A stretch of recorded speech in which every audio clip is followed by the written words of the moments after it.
Pessoal, eu quero conversar com vocês. É um assunto polêmico, né? Agradecer vocês estarem aqui para ver esse assunto polêmico. Ele vai ser com base na minha experiência de aplicar BDDs em times. E por que que eu sou um grande defensor de não usar BDD para automação de teste.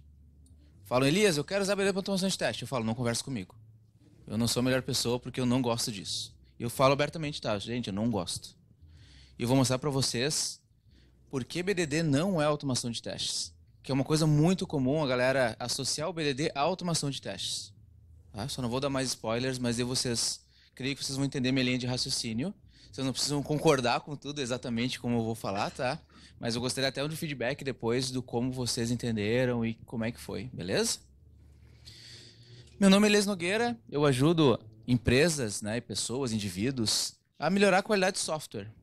Tenho um background de desenvolvimento e dentro do desenvolvimento tenho um background muito grande em qualidade de software. Tá? Eu desenvolvo também aplicações, tipo, tester não desenvolve. Eu testo, eu desenvolvo, eu faço chover, não faço ainda, tá? Mas uma coisa importante, se vocês pegarem o celular de vocês agora, botarem a câmerazinha naquele QR Code, vocês já vão ter acesso à palestra. Vai ter no final também, mas se quiserem pegar agora, tá? Não só essa palestra, mas a palestra de ontem que eu dei sobre a Agile Coach com o Samuca também vai estar lá, e entre outras, tá? Então, QR Code, se esse aqui ficar pequeno no final da apresentação, vai ter um outro QR Code maior, tá? Deixa eu sair daqui, né? Senão aparece na foto, né? Deu certo? Eu tô testando esse formato QR Code ainda, tá, gente? Então, né? No final também vai ter, beleza? Vou esperar o mocinho ali também. Deu zoom. No GitHub, vai abrir uma página no GitHub, isso? Não, abriu About Me?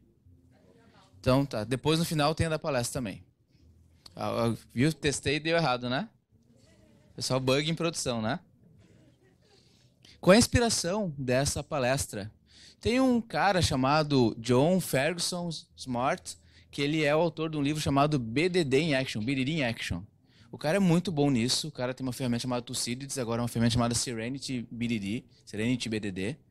Ele tem um livro sobre isso, ele é uma autoridade no assunto. Ele advoga a favor do BDD com automação, mas ele fala aqui, ó, não deixe sua automação sabotar a sua adoção de BDD. Mesmo ele sendo um próprio advogado que BDD tem automação de testes, ele tem um post, inclusive, falando que a galera pergunta muito, cara, legal o BDD, eu vi, legal, vou usar para automação. Já começou errado, tá? Vale a pena, muito bom dar uma olhadinha, depois no final tem referências, tá? Nesse post dele, mas foi inspiração. Que realmente a gente precisa entender o conceito do que é o Behavior Driven Development antes de fazer qualquer tipo de automação ou pensar em como vou fazer automação. É entender realmente o que o BDD é e faz. Uma segunda inspiração, mas daí é meio narcisismo, né? Minha mesmo, que BDD não é automação de teste, gente. E pela minha experiência profissional, a galera vem, Elias, estou usando BDD, legal, me fala como está usando BDD. Já começa a mostrar cenário com automação, sim. Teve um rapaz na empresa que era um time novo, ele veio, Elias, eu quero conversar contigo sobre micro BDD. E o cara, que legal, é um conceito novo que saiu, eu não sei. Não, eu inventei um negócio. Então para por aí. Para por aí, vamos conversar primeiro. Senta aqui, né, jovem, né? Senta aqui, vamos conversar, daí a gente entende o que é esse micro BDD e se ele faz sentido. Não fazia sentido, né? Felizmente para mim, porque eu não gosto, né, de automação assim, mas se fizer sentido seria ótimo, tá?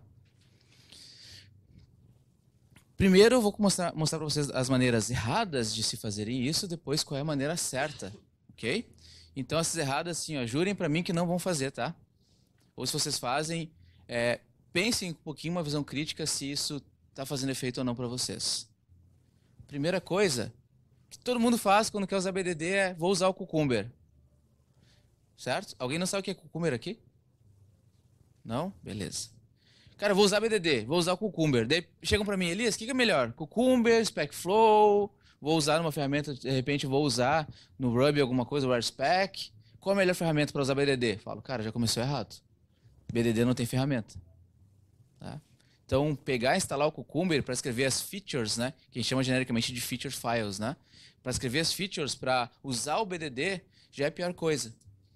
Ele tem o seu ganho, usar features files e usar a forma de escrita é excelente. Mas já começar pensando em automação, em qual ferramenta eu vou utilizar, já é o ruim. o que que o criador do Cucumber fala sobre o Cucumber e sobre as pessoas que usam o Cucumber. O maior problema do Cucumber é que a maioria das pessoas tentam usá-la sem entender o que ela é. O criador do Cucumber, o Islak. O cara é russo, italiano, sei lá, o cara é daqueles países lá estranhos. Ele colocou isso no Y Combinator, que é um site bem famoso, assim, de dúvidas, perguntas e tal. Ele mesmo, o criador da ferramenta, fala que as pessoas não sabem o que é a ferramenta e como usá-la direito. Isso é verdade até hoje, tá? Porque a gente deturpa o conceito real do BDD.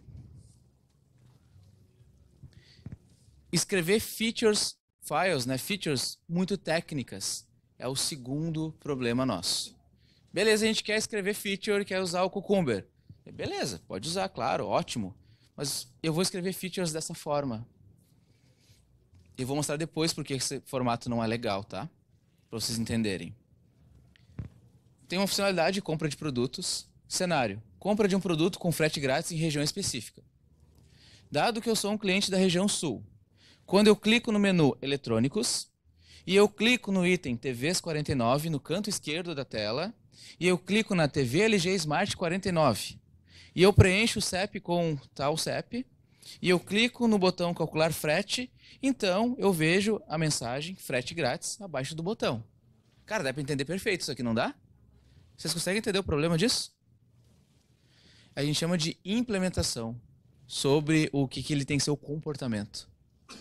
Aqui eu estou dizendo como ele está sendo implementado e utilizado pelo usuário, mas não precisava ter esse tanto detalhe. Eu vou mostrar um contraponto depois. Por que o pessoal usa assim? Para aproveitar quando a gente põe aspas duplas no feature file, né, quando a gente quer automação, ele pega esse valor do eletrônicos, TVs 49, e usa dentro do script de vocês. Independente da linguagem, do framework. Ele pega isso e usa dentro do código. Daí o pessoal, né, eu vou fazer igual o usuário vai fazer na tela. Mas daqui a pouquinho eu explico por que isso é ruim, tá? Por enquanto vamos ficar, é ruim. Por que, Elias? Os próximos capítulos, tá? Só para eu saber, não tem problema nenhum. Quem escreve features dessa forma, por favor? Pode levantar, não tem problema. Ninguém? Vocês não escrevem features? Um escreve. Beleza, perfeito. Eu sei o contexto porque ele usa Calabash, então tem que usar assim, né? É um contexto só. Só ele? Beleza. Vocês não querem levantar a mão, né? Eu sei. É. Beleza? Não vamos fazer isso. E outra coisa é deixar os QAs, os testers, escrever os critérios de aceite. Por quê? Primeiro, eles vão escrever exatamente isso aqui. Que eles vão tentar transformar o teu critério, o teu cenário, que a gente chama, com Gherkin aqui, se chama Gherkin, né? O dado em quando então, o formato da escrita, né? O given when then. Ele vai tentar escrever como se fosse o teste dele, real. Passo a passo, preenchimento, clique a clique. E outra coisa, o que ele vai fazer no processo? Ele vai entender, isso é normal, né? Eu vou entender o que é o requisito, a feature, né? Eu vou formalizar ele, baseado nesses itens técnicos. O clique específico naquele canto da tela. O clique no botão com aquele texto. Se mudou o texto do botão, se eu uso aquilo, ferrou meu feature file. Eu poderia mudar um texto do botão e não ferrar toda a automação? Ou todo qualquer cenário? Sim, né? É uma coisa volátil. Mudar a cor, mudar o canto onde está. Gente, teste AB, por exemplo, né? Eu mudo, faço várias derivações de uma mesma funcionalidade de formas de uso diferente. Se eu uso aquela parte técnica, quebrou tudo que eu uso, né? Não vai estar certo. Alguém vai se perder na utilização. Mas ele formaliza, cria esses itens técnicos. E o que ele faz? Automatiza. E geralmente com a dobradinha, né? Cucumber e Selenium. Ou Cucumber é uma ferramenta de automação web. Porque ele quer fazer o passo a passo na interface gráfica. Depois disso, realmente tem a entrega disso, né? Ele automatiza lá, beleza, executou, finalizou, teve a entrega. Não é isso geralmente o processo? Não levantou a mão, estão fazendo assim, né? Alguns, né? É realmente assim. Mas esse processo não é ruim, tá? Estou dizendo que esse processo não é ruim. Mas é o processo que a gente adota. O processo BD dele é bem diferente, na real.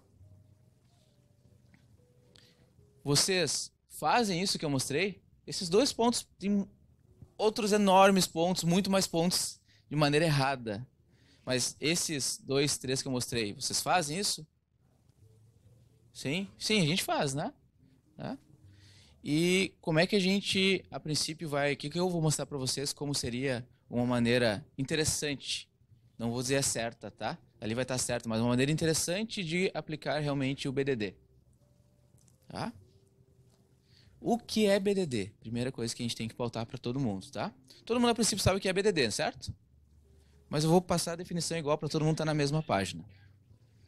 BDD, está aqui a definição que eu mais gosto, mas eu vou dar um highlight nos principais pontos. É um processo colaborativo que é usado por múltiplos membros do time que trabalham em exemplos de uso e comportamentos do sistema. Que comportamentos por quê? B de behavior, comportamento. Tá? Beleza? O time todo trabalha nesses comportamentos. Primeira coisa que a gente extrai daqui. Daí daquele primeiro slide, o QA escreve as features, né? Não, o time todo escreve as features. Já começa aí. O que eu quero mostrar com o BDD? Comportamento do sistema através de exemplos de uso. Certo? O BDD da maneira certa. Certo? Isso aqui é só para impactar, tá? Mas o BDD da maneira recomendada. Como é que é? Primeiro, sempre quando eu tenho uma user story, é onde vai nascer o conceito de escrever essas features, esses exemplos, né? Eu vou perguntar para o meu PO, o meu analista, o meu cliente, quem for o dono dos requisitos, né? Quando estiver me mostrando, eu for fazer o entendimento, eu vou fazer essa pergunta. Pode me dar um exemplo desse requisito? Que quando a gente faz essa pergunta, te põe o cara para pensar. Geralmente, quando muitos POs, analistas, clientes pedem requisitos, eles não pensam. Eu quero isso. Não é meio assim? Daí ele tem que traduzir eu quero num formato de user story e continua sendo eu quero. E eles não pensam em como vai utilizar aquilo, como ele se enxerga utilizando aquilo. Como ele pensa que tu tá agora assim, ó, fiz a feature, em um segundo eu fiz para ti a tela. Tu precisa fazer. Pensa tu usando. Tu consegue me descrever melhor? Vai dar uma tela azul no cara, de primeira. Então ele vai ter que pensar em como é realmente o que ele quer. E aí eu consigo extrair melhores requisitos, entender melhor o que ele precisa. Tá? E começa o primeiro ponto. O coração do BDD é essa conversa. Eu consegui extrair todas as informações de como realmente o usuário se imagina naquilo. Perfeito?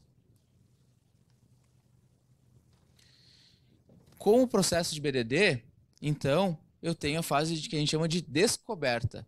Eu tenho meu requisito, meu user story aqui, e eu vou descobrir, né, entendendo a visão, o fluxo, o comportamento, entendendo a feature com o meu cliente. Fazendo essas perguntas, principalmente do me dá um exemplo. Explica para mim como é que tu utilizaria essa funcionalidade, essa história, esse requisito. A partir daí, o time vai fazer a definição, né, do requisito, vai detalhar o requisito, certo? Esse detalhamento, ele vai com regras, exemplos, e o principal aqui, que é o segundo ponto central do BDD, é trazer o entendimento compartilhado. O que é o entendimento compartilhado? Através da definição desse requisito, do detalhe dele, todo mundo do time, inclusive quem está requisitando, sabe o que vai acontecer. Através de uma única definição, de um único critério, vamos dizer assim. Então a gente tem que sair da sala depois de fazer isso, todo mundo entendendo o que tem que ser feito. Não importa se o cara é um programador, se o cara é um testador, se o cara é o cliente. Todo mundo entende como vai ser feito aquilo e o que vai ser no final. Esse é o segundo ponto central, entendimento compartilhado. Para isso que a gente usa BDD. Depois que a gente definiu essas regras, exemplos e teve o entendimento compartilhado, aí sim a gente parte para uma formalização, certo? Entendemos. Agora, como é que a gente escreve isso de uma maneira legal, né? Para a gente poder entender realmente e ninguém se perder ao longo do tempo. O que a gente vai fazer? Escrever em um formato amigável, a gente chama de linguagem ubíqua, isso, tá?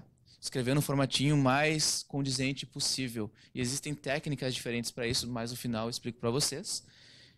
Eu transformo isso, que dentro do BDD sim existe o conceito de especificação executável. Que daí eu pegar essa escrita e transformar ela em código, para ter uma rastreabilidade melhor, o próprio documento, se falhar algum script de automação, ele realmente apontar, ou o documento apontar que teve uma falha. E é muito interessante, tem muita gente que começa a não usar isso mais, mas eu adoro usar isso. Cara, a gente desenvolve muito tela, né? No final é sempre uma tela para o usuário, a maioria das aplicações que a gente faz. Por que a gente não desenha um wireframe, faz um mockzinho de tela, um protótipo de tela, anexa junto? Todo mundo vai enxergar melhor naquilo. A começar até pelo próprio programador, que mesmo se ele está fazendo código, nem tendo tela para aquilo, ele consegue entender o que ele está fazendo vai impactar depois. O usuário, não tendo software, ele olha para aquela tela, cara, é isso aqui que eu vou receber. Legal. E eu vou clicar assim, eu vou fazer aquilo. Todo mundo se imagina melhor. Todo mundo consegue entender melhor a feature do que simplesmente só deixar uma escrita. Eu tento utilizar o máximo possível, sempre fazer um desenho para entender como aquilo vai se tornar depois na web ou no mobile. Terminei a minha finalização. Eu vou, no conceito de BDD, eu vou sim realmente automatizar, tá? Mas isso é realmente opcional, tá? Vocês não são obrigados a automatizar no BDD. Vocês podem automatizar. E se vocês forem automatizar, tá vendo que tem um negócio chamado TDD ali dentro? O foco do BDD, o foco real do conceito do BDD na parte de automação é em nível unitário. Eu vou automatizar toda essa forma em nível unitário, que é o mais importante do meu software, que é o que vai executar mais rápido, vai me dar feedback mais rápido e eu vou saber mais rápido sobre os bugs que tem na base de código, porque ela é alterada muito rapidamente, né? Por que a gente faz, então, quando a gente usa BDD ou usa na interface gráfica? Já pararam para pensar nisso? Existe uma técnica daí para usar a interface gráfica, que é uma derivação do BDD chamado ATDD, Acceptance Test Driven Development. Existe mesmo, e é bem bacana de entender. Mas o terceiro conceito, querem usar automação com BDD, coloquem em nível unitário. Deixem focado no nível unitário. É aí onde eu tenho mais ganho. Quem já está acostumado a trabalhar com teste ou ler sobre o assunto de qualidade, a gente tem uma pirâmide, né, de automação de testes. A base da pirâmide é sempre código unitário. E o mais demorado, o topo da pirâmide, que demora para chegar, é o nível de interface gráfica. Então pensem nisso, se vale a pena escrever BDD, vocês podem fazer porque ninguém manda em vocês, né? Vocês podem fazer isso. Mas pensem se a interface gráfica é o mais correto. Tá? Salvo o caso do nosso amigo, é o Antônio, né?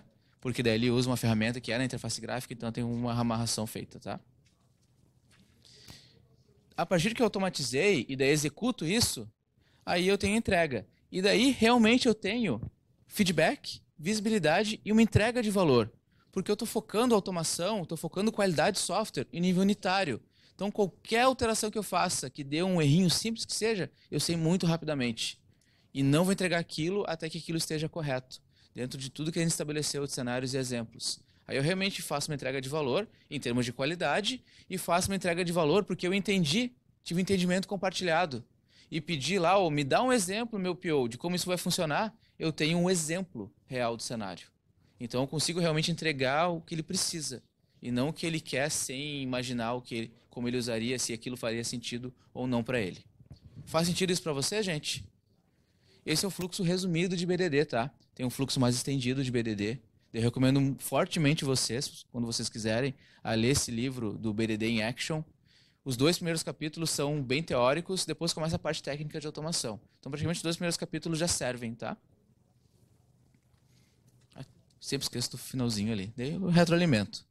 O que eu gosto de fazer para dar esse entendimento compartilhado? É uma técnica, essa técnica veio da derivação do BDD, que é o ATDD, o Acceptance Test Driven Development. Chama Los Três Amigos, ou Power of Three. O que é os Los Três Amigos ou Power of Three? Sempre quando eu vou ter qualquer conversa sobre requisitos com o meu PO, com o meu cliente, eu levo sempre o desenvolvedor, o testador e o analista de requisitos. Por que eu levo os 3? Não são as 3 principais visões do software?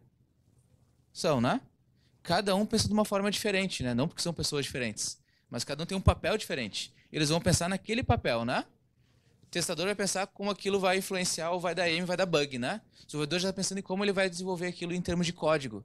O analista está pensando como vai ficar o fluxo, como vai ser os impactos, né? E que benefício aquilo vai trazer para ele.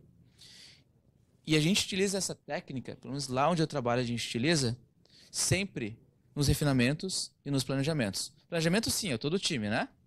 Mas quando tem os refinamentos, a gente coloca, tem o nosso time lá flutua de 5, alguns times têm 13 pessoas, mas a gente pega no meio, vai ter um refinamento no meio da sprint, que é às vezes condizente, a gente para 3 pessoas, um de cada papel, vai com o PO fazer alguns refinamentos. Porque é as 3 visões do software, não precisa parar todo o time para fazer isso. Eu consigo dar uma vazão muito melhor e com essa sequência, quando chega mais perto dos próximos 3, 4, 5, 6 sprints, os planejamentos se tornam menores, porque eu tenho um refinamento mais efetivo, um entendimento melhor daquilo, e as visões todas. Não fica aquele embate de um monte de dúvidas no meio da sprint, ou dentro do planejamento. Faz sentido isso para vocês? Quando a gente está no Los Três Amigos, quando a gente começa a fazer questionamentos para o nosso PO, o nosso analista, o nosso cliente, o cliente PO sempre pede, certo? E o que a gente faz? Questiona, certo? É um comportamento normal e isso é muito saudável. E a partir desse pedir e questionar... Nossa, aumentou muito o volume? Ou eu fiz assim? Ah, eu fiz assim, né? Eu assustei com a minha voz, desculpa. A minha voz deve ser muito ruim, né? Eu me assustei com a minha voz, é tenso. A gente vai fazer perguntas. Ah, mas se acontecer isso? E se acontecer tal coisa? Meio assim que a gente faz as perguntas, não é? Me dá um exemplo, que eu aprendi lá no slide anterior, né? Me dá um exemplo de como isso funciona. Cara, isso é super interessante. E eu vou começar no ping-pong. Por quê? E se? Mas se acontecer tal coisa? Mas só isso não é o suficiente. Qual é o segundo comportamento que a gente tem que colocar aqui para trazer valor? Sugerir. Se colocar no papel do cliente. Entender como aquilo seria se eu fosse usuário. E daí sugerir coisas naquilo. Claro que a gente não é o dono do produto, né?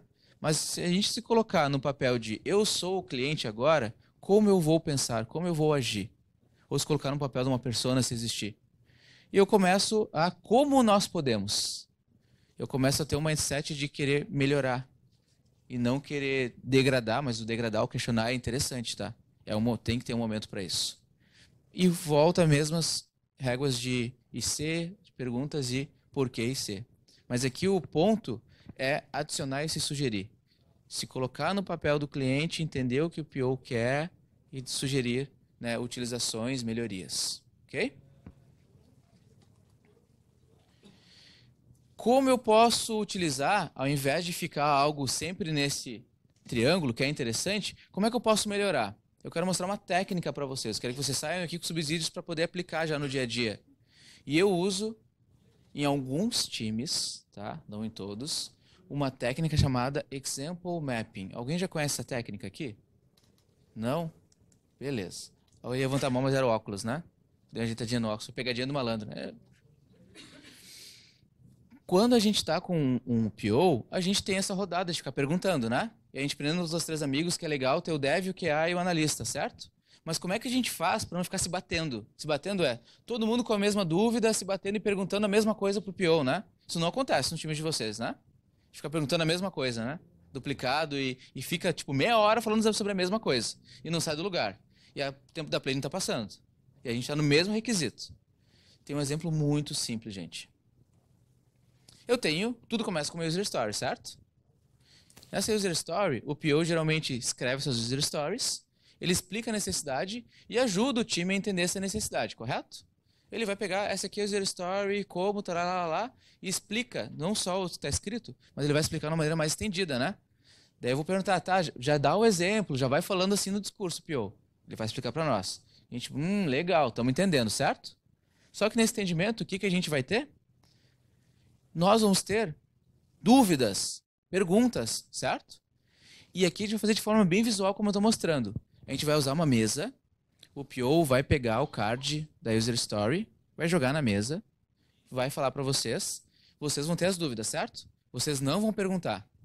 Vocês vão escrever em post-its vermelhos as perguntas. Cada um. Mesmo se for, provavelmente a pergunta que eu vou fazer é a mesma que ele vai fazer, né? Não tem importância. Cada um escreve no post-it vermelho da cor que tiver as perguntas e põe no cantinho. E fica nesse fluxo. O que vocês vão fazer depois? Olhar as perguntas e ver quais são as relacionadas, agrupar elas, certo? E a que tem maior concentração de post-its, que são as mais comuns, comecem por ela. Mas você já tem o foco de as dúvidas mais comuns. É onde eu vou focar. Entenderam? Como se fosse mais efetivo. Beleza? A partir disso, o que eu faço com essas perguntas, né? Eu vou, de forma ordenada, questionar o PO, né? Como eu falei para vocês, eu vou escrever em post-its, agrupar as dúvidas relacionadas e começar a ter esse ping-pong de perguntas, né, e respostas com o PO. Mas para ter esse ping-pong de perguntas e respostas, o que eu vou fazer? Cada pergunta vai se tornar uma regra. Não é assim que funciona? Eu tenho dúvidas geralmente sobre o comportamento, o funcionamento. E eu vou transformar isso em regras, condições ou restrições, certo? Que a gente chama de critérios de aceite de maneira genérica em agilidade, né? Cada pergunta ou cada grupo de perguntas vira realmente uma regra. A regra é essa, X. Daí vocês vão matar a pergunta e vão transformar as dúvidas, as perguntas em regras, com outro post-it. Pode até colocar as dúvidas embaixo e o post-it da regra em cima. Ok? Tranquilo até o momento? Terceiro passo, não acabou na regra. Qual era a perguntinha que a gente tem que fazer para o PO sempre? A primeira pergunta? Me dá um exemplo, né? O que eu vou fazer? Aqui, desculpa, eu estou esquecendo sempre dos balãozinhos, né? Geralmente a dúvida tem mais umas regras e a gente transforma em critério de aceite, né? O que eu vou fazer com elas? Vou perguntar, me dá um exemplo da regra. Eu levei meia hora a fazer essas animações, tá, gente? Ficou bonito, né? Podem falar que ficou bonito. Levei um tempão. A regra passa a virar um ou mais exemplos, tá? Não é um para um. Uma regra pode ter N exemplos. E eu vou pedir sempre, cara, essa regra aqui, entendemos essa regra. Agora me dá o exemplo real. Aqui na regra, é muito interessante eu utilizar aquele formato de escrita do given, when, then, dado quando então, que é o Gherkin. O formato de escrita não é BDD, gente, tá? Primeira coisa. É o Gherkin, que é um processador de texto. Que é mantido pela equipe de BDD hoje, mas é outra coisa, tá? Eu vou escrever uma linguagem de negócio, daí é muito interessante eu colocar isso no given, when, then, e vai prover o resultado do entendimento compartilhado. Todo mundo entendeu, certo? Entendemos. Como é que a gente passa isso para o papel agora, para todo mundo, quando lê, lembrar de volta, né? Através de um exemplo, de uma maneira mais simples. E é recomendado realmente que use em formato do given, when, then, porque fica muito mais fácil de realmente entender, né, na leitura. Tranquilo? Essa técnica é bem simples, não é? Por favor.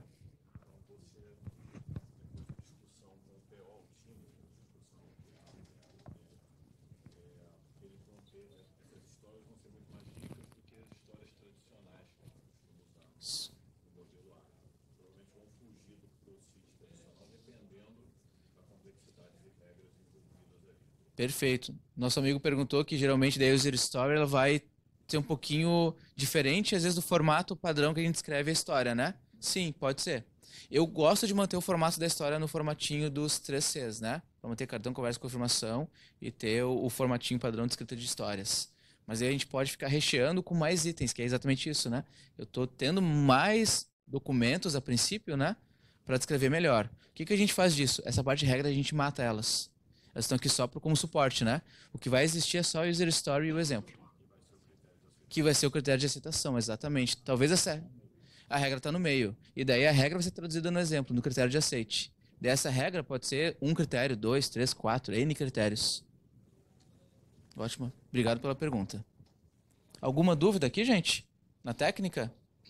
Ela é muito simples de aplicar para trazer entendimento compartilhado e trazer a essência do BDD, gente. Que é essa conversa, que é manter o entendimento compartilhado. Eu falei de automação até o momento? Eu estou falando de BDD, daí é brincadeira, né? O BDD raiz, né? Sem falar de automação ainda. Se eu falo que eu faço BDD, eu utilizo a prática de BDD, se eu não estou usando algum suporte nessa forma de ter o entendimento compartilhado, eu não estou fazendo BDD. Já começa aí. Essa técnica, ela vai demorar para vocês colocarem. Nos times, eu peguei um time zero, novinho assim, em folha. Uma planning, eu levei 1 dia e meio fazendo isso. Eles não aguentavam mais. Eu falei, não, vamos fazer. Vocês vão ver o quanto vocês vão ter de ganho. Teve um fato curioso. 1 dia e meio de planning. É tempo pra cacete, né? É tempo. É horrível, né, ficar, né? Eles não tiveram nenhuma dúvida pro PO durante a sprint. E tinham 2 analistas de requisitos. Elas começaram, Elias, a gente já fez tudo. Já tem todo, né? Tem. O que eu vou fazer agora? Eu vou ficar o resto da sprint parada. Esse é um problema bom pra gente resolver, né? Que ela já estava pensando, a gente vai fazer a planning rapidinha, 4 horinhas, né, para sprint de 2 semanas. No meio vai ter dúvidas, ela vai trabalhar, vai fazer essa ligação. Não, não precisa. A gente vai refinar, vai conversar com o PO, vai entender o fluxo, vai entender coisas realmente de negócio que tu precisa saber. E não ficar de leve trás de dúvidas do PO. Vou melhorar o teu papel. Eu comecei a ter esse problema.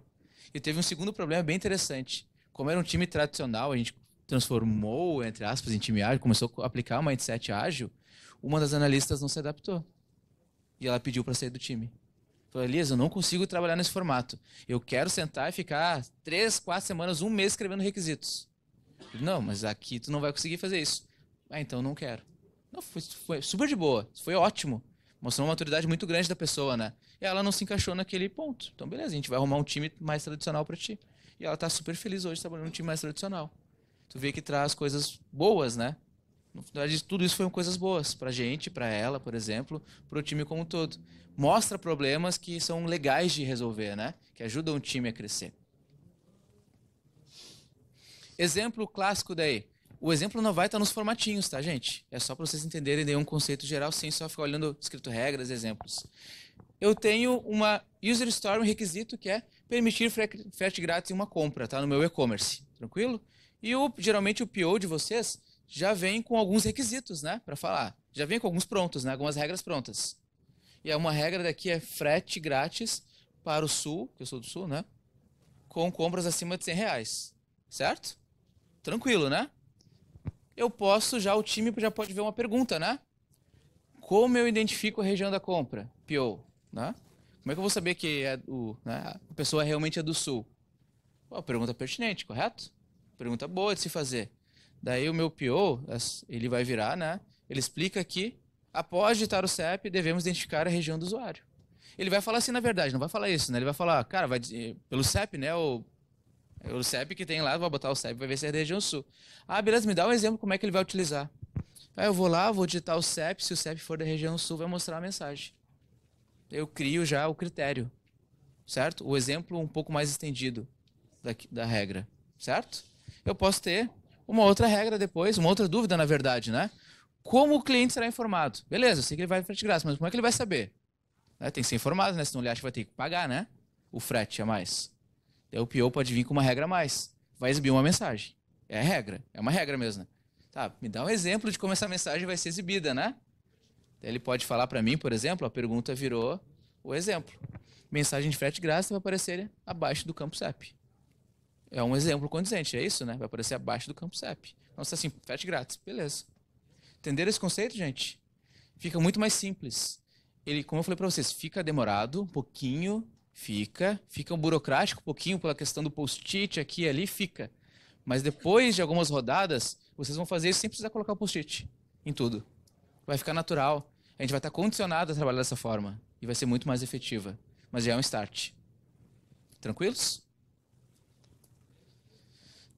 Lembra do critério ruim? Aquele bem com a intenção. Eu vou fazer isso, clicar naquele canto, arrastar daqui para lá, fazer, né? Eu clico no botão, digito. O que seria o exemplo legal disso, tá, gente? Vou descrever para vocês outra coisa antes disso. Eu tenho esse exemplo, certo? Todo mundo vai entender, todo mundo consegue entender.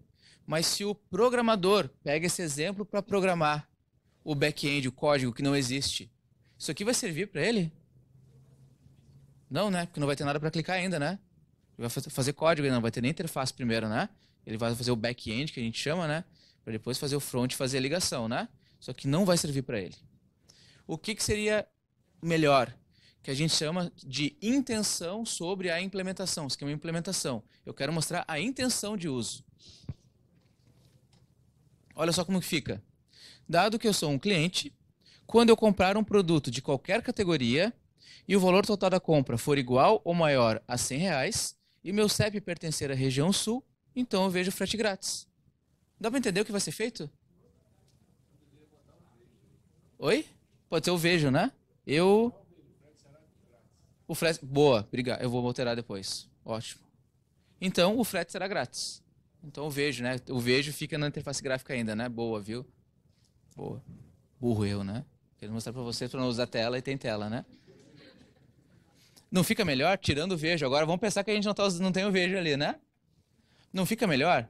Eu não estou mostrando a intenção do que eu desejo fazer? Se for um serviço que eu vou expor para alguém usar isso, ou se for um web, se for um mobile, se for comprando pela minha TV lá, né? Vou fazer a compra no browser da minha TV. Não dá um entendimento compartilhado?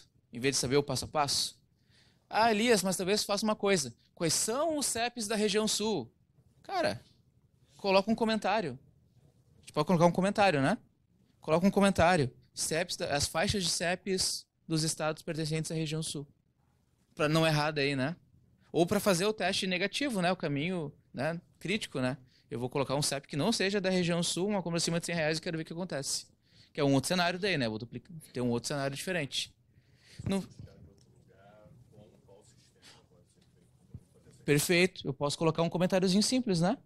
Não tá melhor? Não dá para entender também? Eu tirei todos os aspectos técnicos da escrita. E eu não estou falando de automação aqui. Estou falando de automação? É só a escrita, só o entendimento ainda. Faz sentido para vocês?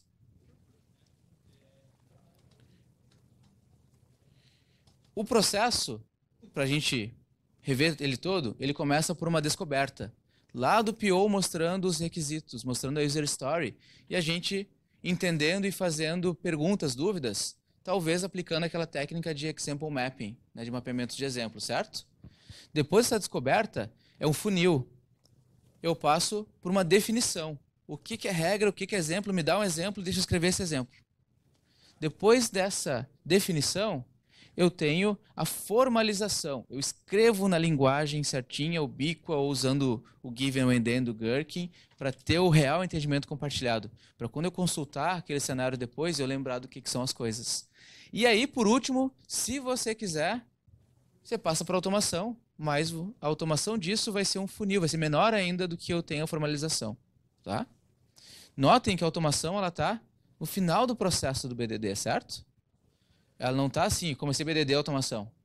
Olhem quanta coisa a gente tem que fazer, quantas ações a gente tem que tomar para conseguir usar o ponto central do BDD primeiro a nosso favor, para depois como benefício, e daí fica um benefício. Torna-se um benefício ter automação de testes.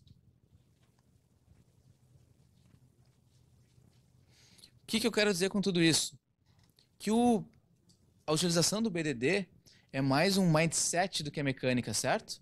Eu tenho práticas, eu mostrei algumas pequenas práticas para vocês de como a gente extrai isso melhor, né? Mas é um mindset. É sobre a colaboração, é sobre eu trazer ferramentas, técnicas, práticas para colaborar melhor, entender melhor, para fazer as conversas certas com as pessoas certas e fazer isso realmente acontecer, para ter esse entendimento. Isso é o BDD. E o ganho disso, assim, ó, fez tudo, já tem ganho pra caramba, né? Daí tu pode mais usar automação se tu quiser. Aí sim. Vocês estão vendo que o BDD aqui no que eu mostrei, que é o início do processo, tem a ver com automação? Tem nada a ver com automação, né? Ele é muito maior que isso, inclusive.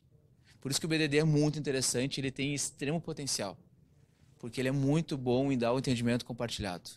E a partir daí, quando eu tenho entendimento compartilhado, se eu quiser, eu automatizo testes. Beleza, gente? Essa foi a palestra, tem tempo para perguntas. Esse QR Code vai para a palestra, provavelmente, tá? Deixa eu explicar só desse QR Code. Ele vai para uma página no GitHub, não tem código lá, tá? Na verdade, tem um monte de links das palestras que eu já dei, sem ser essas outras também, tá? Então é um repositório de todas as minhas palestras lá, e vai ter, vocês vão navegar um pouquinho, vai ter a minha palestra ali também. Se quiserem me seguir no Twitter, @EliasNogueira, eu uso bastante ele também, divulgo as coisas lá. Certo? Muito obrigado, gente.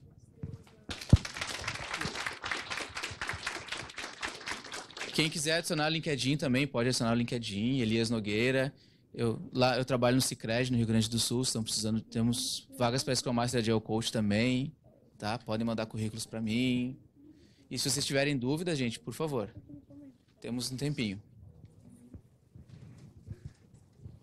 Ninguém quer perguntar nada? Opa, temos um voluntário. Eu fiquei curioso, nessa verdade, para saber por que você não gosta de automação com BDD. Ah, eu não falei, né? Boa. Olha só o interessante. Quando a gente desenvolve software hoje, é muito difícil eu desenvolver software pensando em uma única camada que a gente fala, né?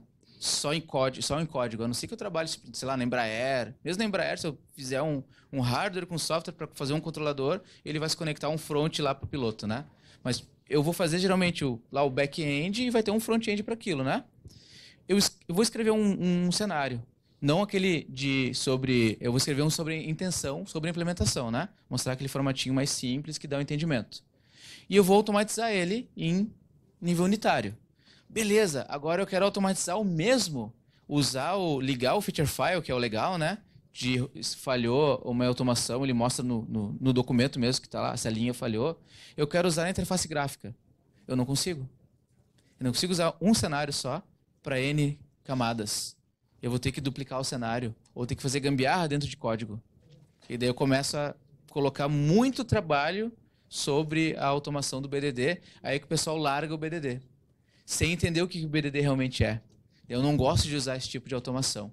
E hoje em dia a gente tem até técnicas e até padrões de projeto em termos de desenvolvimento para fazer uma coisa muito similar ao que vai ser a especificação executável hoje. Daí eu realmente não gosto de automatizar usando isso. Eu quando me pergunto, mas eu quero automatizar com BDD, por favor, me deixa, né? Já viram aquele imagem do meme, assim, tipo, do ETzinho, me solta, né? Eu quero automatizar o BDD, né? Beleza, automatiza no unitário, que é o maior ganho. O resto, cara, interface gráfica, a gente tem padrões de projeto para isso e se dão muito melhor que usar o Cucumber fazendo a ligação dos steps, assim. Mas daí é uma opinião pessoal minha, né? E já tentei fazer. Cara, vamos tentar pegar um feature file só e botar para todas as camadas. Cara, não tem como. Não existe. Não. Se resolvesse esse problema, BDD seria perfeito, assim, né? Para várias camadas. Por isso que eu não gosto e não recomendo.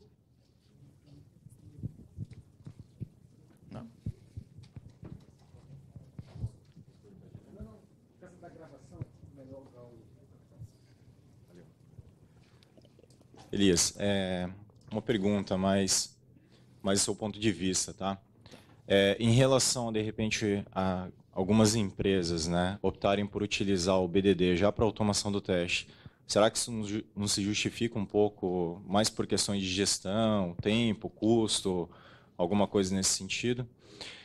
E, aproveitando já o gancho, uma segunda pergunta que tipo de ferramenta você sugeriria para trabalhar BDD em nível de teste de unidade? XUnit, padrão ou tem alguma específica? Vou começar pela tua última, tá? Cucumber. Daí tu vai usar um framework de teste unitário, provavelmente, independente da tua linguagem.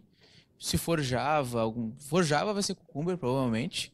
Se for Ruby, vai ser um RSpec. Ou pode usar o Cucumber junto. Ou se for .NET, tu vai usar SpecFlow, Python, Salad. Cada linguagem de programação que eu brinco que se preste, né?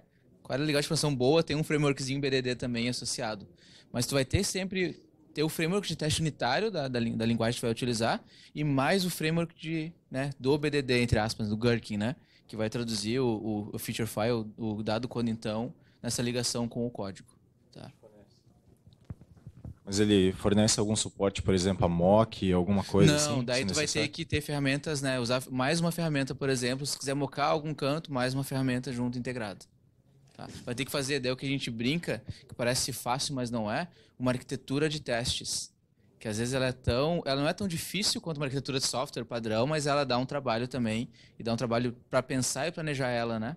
Do que a gente precisa. Daí tu vê que eu quero usar BDD, eu quero usar nessa forma, e eu quero automatizar nessa forma. A gente tem que pensar em outras coisas técnicas antes de fazer o negócio acontecer, né? E a tua repete a tua primeira pergunta, desculpa, de novo. A primeira pergunta era em relação a, será que o uso do BDD já para automação nas fases iniciais não se justifica mais do ponto de vista de gestão, entendeu? Reaproveitar o papel de uma pessoa, minimizar tempo, custo, alguma coisa nesse gênero. Eu vejo isso e eu vejo... isso é um problema que eu enfrento em alguns lugares, que é algum gestor, alguém que consome, ele quer ver aquilo bonitinho no documento, se falhou ou não. Que não, às vezes não faz sentido, né? Às vezes só a informação dizer, falhou, já serve, né? Não, eu quero ver se falhou, quero ver a cor, tá verdinho, bonito, né? Aqui com a fonte serifada. A pessoa quer ver o negócio, tem alguma coisa visual. E o BDD traz esse aspecto visual.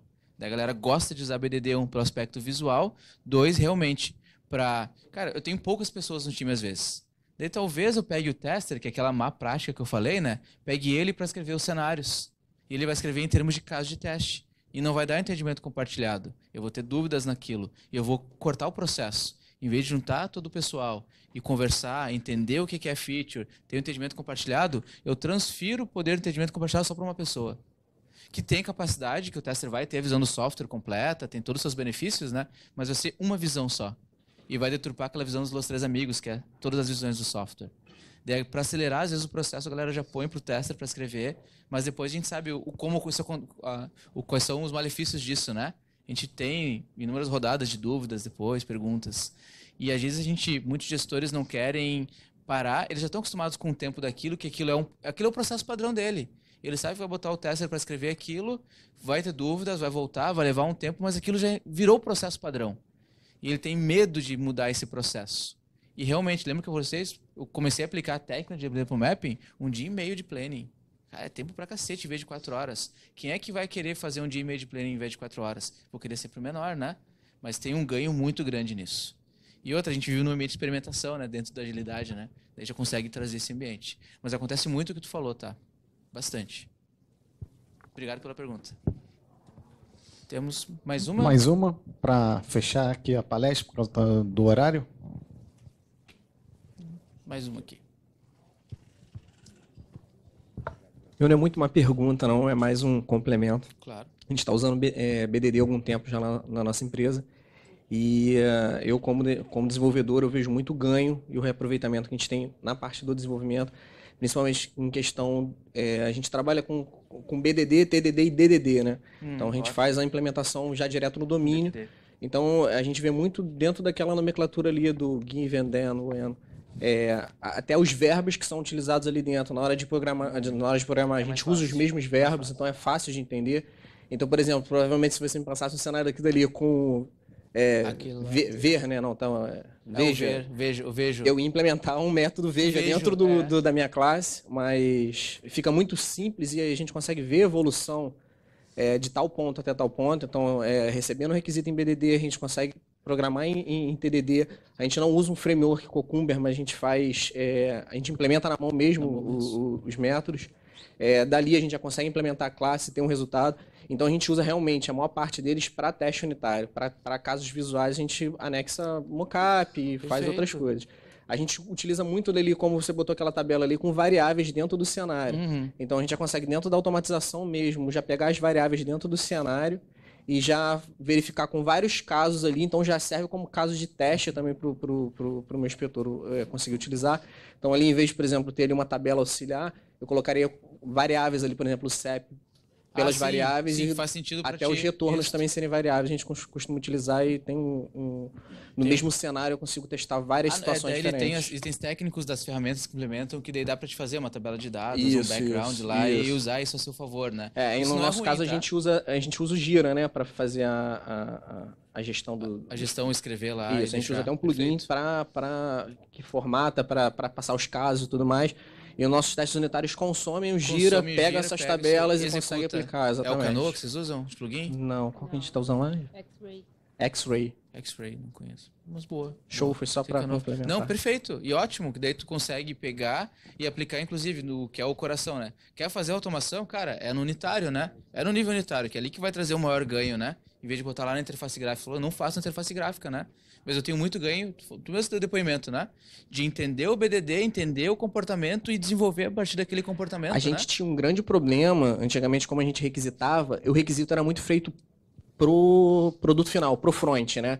O meu back-end tinha muito problema de conseguir entender e conseguir codificar ligar aquilo. Isso. A partir do momento que a gente conseguiu fazer um requisito ou um cenário voltado para o back-end e para o front-end, anexar um mockup, eu consegui atender as duas partes e ter uma qualidade de código maior. Perfeito, ótimo. Beleza, gente? Muito obrigado. Obrigado pelas perguntas. Se quiserem, eu vou estar durante o evento aqui também para atender vocês.